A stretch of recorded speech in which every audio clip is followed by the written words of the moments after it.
just going to do a portion of my galactic origins presentation in which I'm doing a 3.5 hour presentation on Saturday, February 26th. And I'm just adding another dynamic to today. And my dynamic is going to be pretty much just showing you the Milky Way galaxy, showing how our galaxy looks and the different dynamics of what is occurring here. So let's just get right into this. I'm not sure how long this will take, but I'll try to keep it within 20 minutes here. Jumping right into the middle of my presentation, and well, not the middle, more like 10 slides in. When I've been really interested in, ancient civilizations, as a lot of you know, because you're coming straight from Portal to Ascension, and connecting the ancient civilization awareness to the understanding of the evolution of consciousness, what these ancient people knew, what the cycles of time were, and how that affects us right now. And within that, I did a presentation that's on Portal to Ascension. It's on our YouTube, called Creation Stories of Ancient Civilizations. And I'm doing that as well in a few months, a larger version of that presentation on Portal to Ascension. You guys will get the email for that. And when I was doing this research, I realized that there were two distinct types of stories, right? Two types of stories that we find in creation stories of ancient civilizations, of origin myths, right? Where we all came from. And the two stories that I split into these categories myself are prehistory stories, right? Meaning before Earth was created, and Earth history stories, which seem to be some sort of drama that took place on Earth when we were created. But some of these Earth history stories could also maybe be off-planet stories that happened with extraterrestrial races before we even, came to Earth. So when I was looking through this, I actually went through over 300 origin stories for my creation story presentation. And I saw that the before Earth stories really spoke about time and space, right? Metaphors to symbolize time and space, or nothingness, or the void.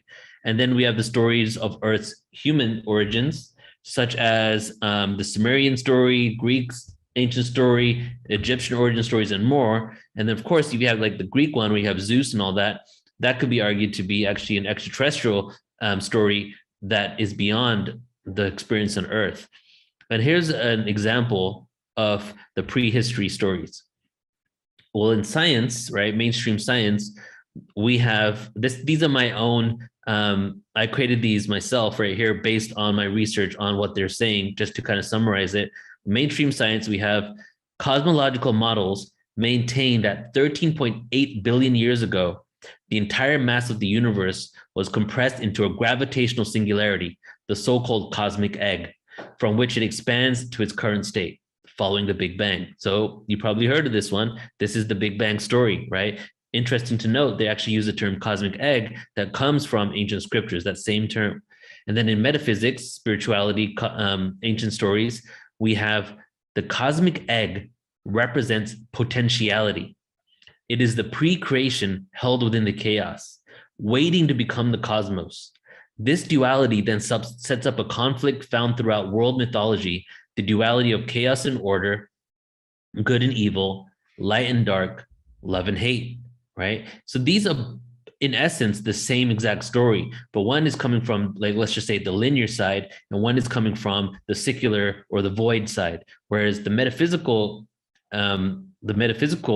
creation story, prehistory story, is metaphoric, right? The cosmic egg represents potential, whereas the scientific one is the cosmic egg is an infinite singularity containing all matter. It bursts and creates everything. But what does that mean metaphysically? Well, it means infinite potential.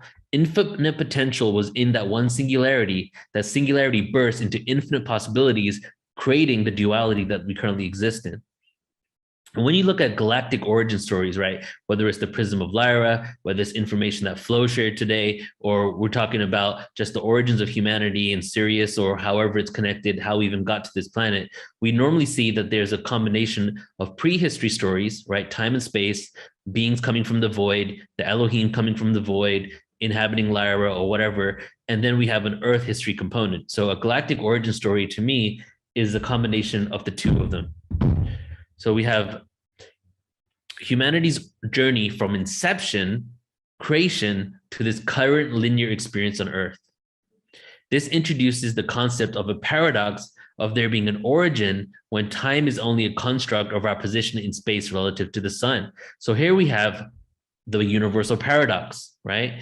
So linear time is only our relation from our position to our sun, and time in the grand scheme of the void truly doesn't exist. As soon as we start stepping out into cyclic time, fluid time, no time, we get to a reality where all time is simultaneously happening.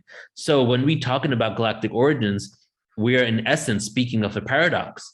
It's talking about an origin when in reality, that whole concept of origin doesn't really exist in the grand scheme of creation. This takes us to the universal paradox, which is my most favorite thing to talk about. And the whole concept is that we exist within a paradox, and the human mind finds it difficult to understand the paradox. And partly of how I realize that we aren't as advanced as we might think we are is the fact that the human mind really gets confused about paradoxical situations. They shouldn't exist. When we're able to accept it, not understand, we don't have to understand the paradox, but fully accept that we live within a paradox, that is a stepping stone towards our enlightenment. And we have the universe. Here are some paradoxes. The universe is infinite, but also finite, right? So the universe is infinitely expanding, but our human minds realize that outside something, there must be something else. And now we're theorizing that outside our universe is a multiverse, and maybe there's something outside that. But then how can the universe be infinitely expanding if it's already infinite, if outside of it, there are other universes? Paradox. Time doesn't exist, but obviously exists. I remember what I did yesterday. Well, sometimes I remember what I did yesterday. And there's a future that I'm planning towards. Time exists for me, but it also doesn't exist. It's a paradox. We are solid beings, yet we're also vibrating frequency that have no form or shape, right? I can see everything in front of me as solidity, but we have now been able to prove that on the subatomic level, we used to think the atom was the smallest thing. Now we're realizing there's subatomic particles that the atom is made out of. And those subatomic particles are vibrating, not just vibrating, but vibrating in and out of reality, a holographic projection of consciousness. It's been proven through quantum physics that we're not just vibrating, but actually phasing in and out when we look at ourselves on the subatomic level. So that's a paradoxical right there. The universe exists within the paradox.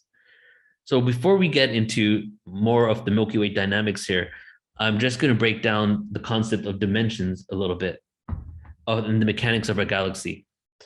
So what are dimensions? We hear that term quite often. We throw it around a lot. We talk about higher dimensions and all that.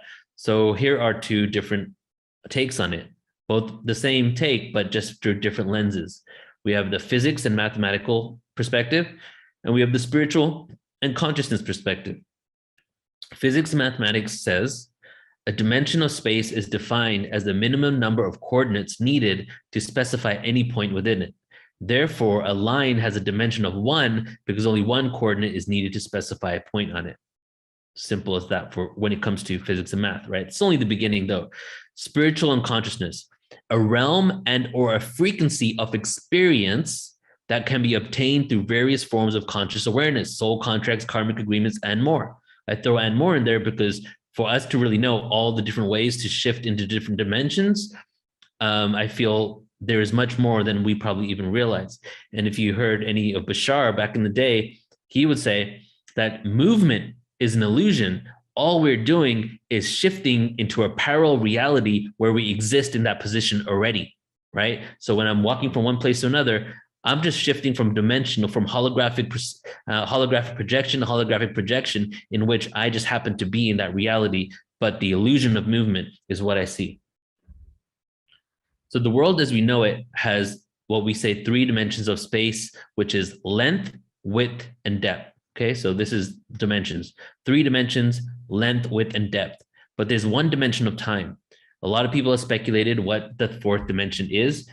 From my extensive research, I would say it is time. And time dimension connects us to the astral realm. Some people say that the 4th dimension is the astral realm.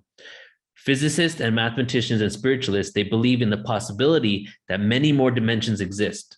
According to string theory, the physical universe operates within 10 dimensions, right? I'm not saying that's the answer. I'm just saying that they're starting to speculate now how many dimensions there are. But dimension is a broad word. It's used for many overlapping and seemingly independent concepts.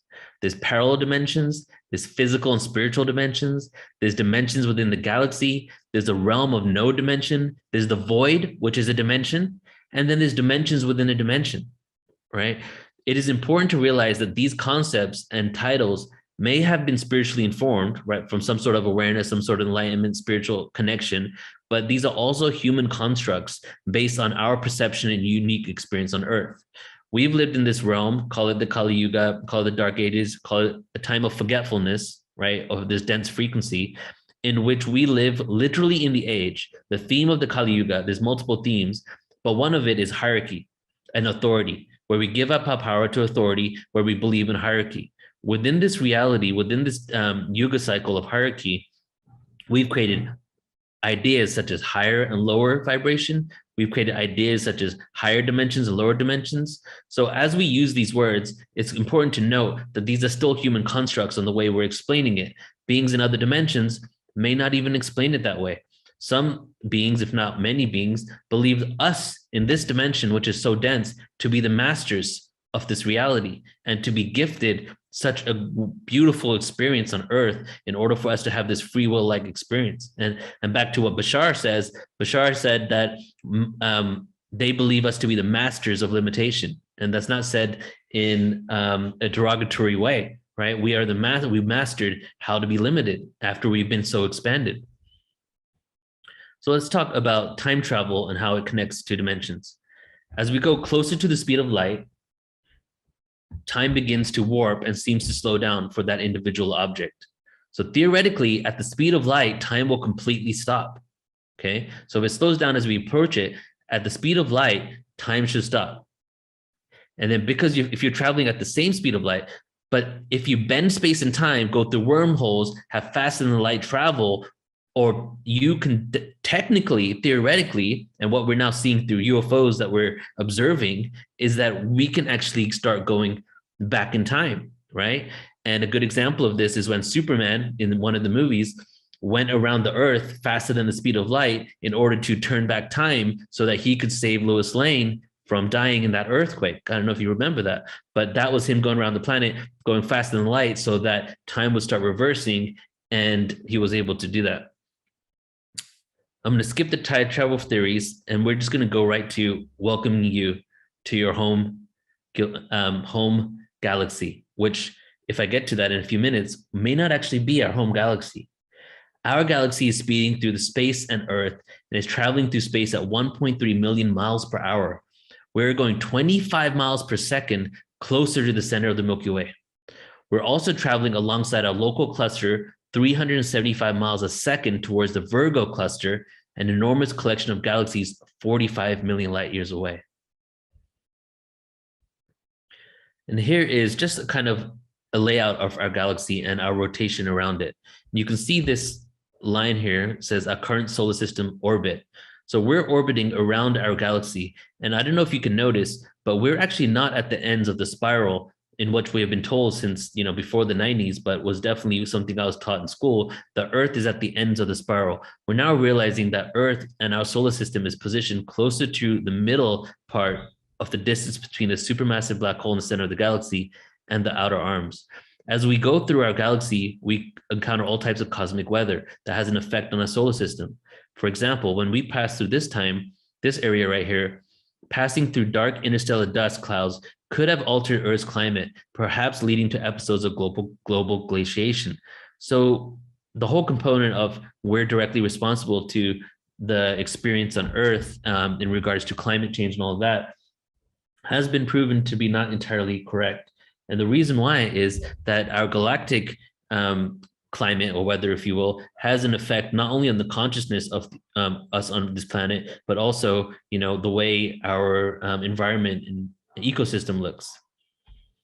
And you can see from the center of the galaxy, the Milky Way, the black hole, to the edge is around about 30,000 years.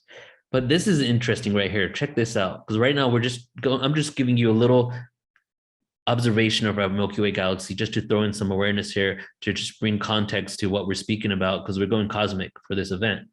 The solar system wobbles. This is mainstream science, okay? The solar system wobbles up and down 200 light years on either side of the galactic disk, the photon belt, the milk of the Milky Way galaxy. When it wobbles above, Earth may be exposed to more cosmic waves from the galaxy's bow shock. So we're doing this. Here's the flat plane of our galaxy. We're going down 200 light years, up 200 light years. And guess how long it takes? Around 25 to 26,000 years, right? The same distance as our solar system to the center of our galaxy, interestingly enough. The same as the cycles of time, the same as the Mayan calendar. So lots of synchronicities here. And as we go up, right, Age of Aquarius, going into this, all of a sudden there's a bow shock of cosmic waves that starts bombarding our solar system, creating an entirely different experience on Earth, right? And this is directly connected to the cycles of time, the evolution of consciousness, leaving the Kali Yuga, going into the Dwapara Yuga, the bronze, the silver, the golden age, and then back down again. And around 10,000 BC, right here, we have, Atlantis, right? And that was right when we started going through the photon belt in the last phase of Atlantis, basically collapsing, if you will. That's just as I'm saying it lightly. Many things happen there, and then going down and then going back up again. And we have actually proven that we're doing a fractal, a Fibonacci spiral up and down of our Milky Way photon belt. That's just another image of where we are. Let me just take a moment here before bring on Alan to present as well, to talk to you about your supermassive black hole in the center of your galaxy. It has the mass of 4 million suns. Sagittarius A is located at the center of the Milky Way galaxy, and it lies in the direction of the Sagittarius constellation near the border with Scorpius. It is the location of the supermassive black hole at the center of our galaxy. The black hole lies at a distance of 26,000 light years from Earth. Well, it's interesting because we can't actually see the black hole. All we can do is see light around it. So Sagittarius A has been what we've dubbed as the entrance to the supermassive black hole because we see light bending there. Last piece of information I'm going to leave you guys with. So we have actually been, so this is another galaxy, this dwarf galaxy that you see right here is called Sagittarius, not to be confused with the constellation Sagittarius A that's towards the center of our galaxy.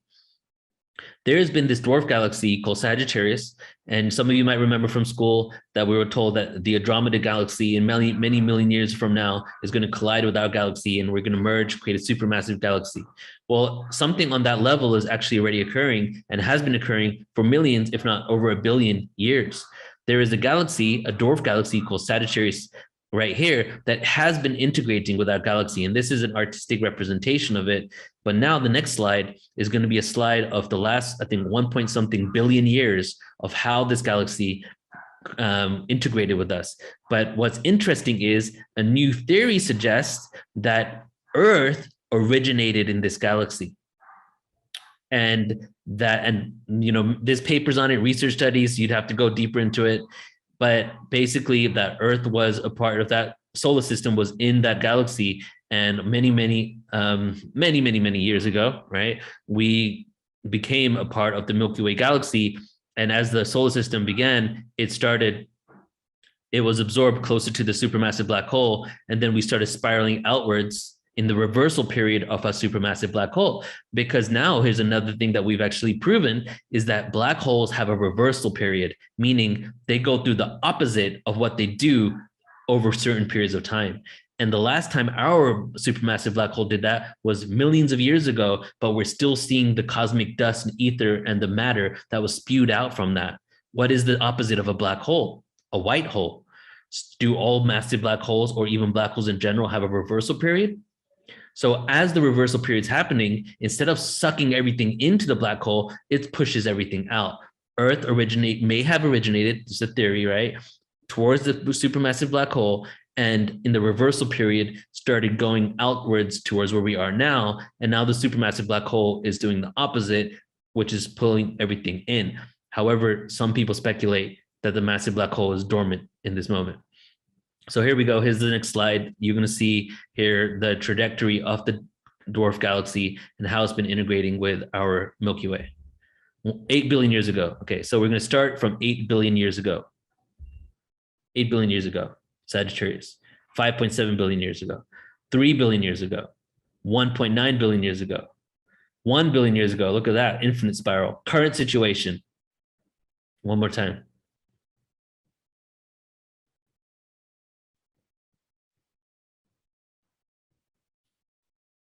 So I just do this to show you the amazingness of what's going on in our galaxy, and I'll take 30 seconds just to show you one more anomaly. This is something that has also happened in our galaxy too. There was a triple star system that moved close to the center of a Milky Way galaxy. One of the stars of that triple star system fell into the black hole. The other two got sent out into space because of the rapid frequency and the rapid rotation around our black hole was so fast, it just spewed it out into space. Those two stars went out into space, ended up rotating around each other, eventually colliding and creating one star, creating what we now know as a blue straggler. And then the blue straggler travels away into the depths of the universe to hopefully one day be picked up by another galaxy and do whatever it does best.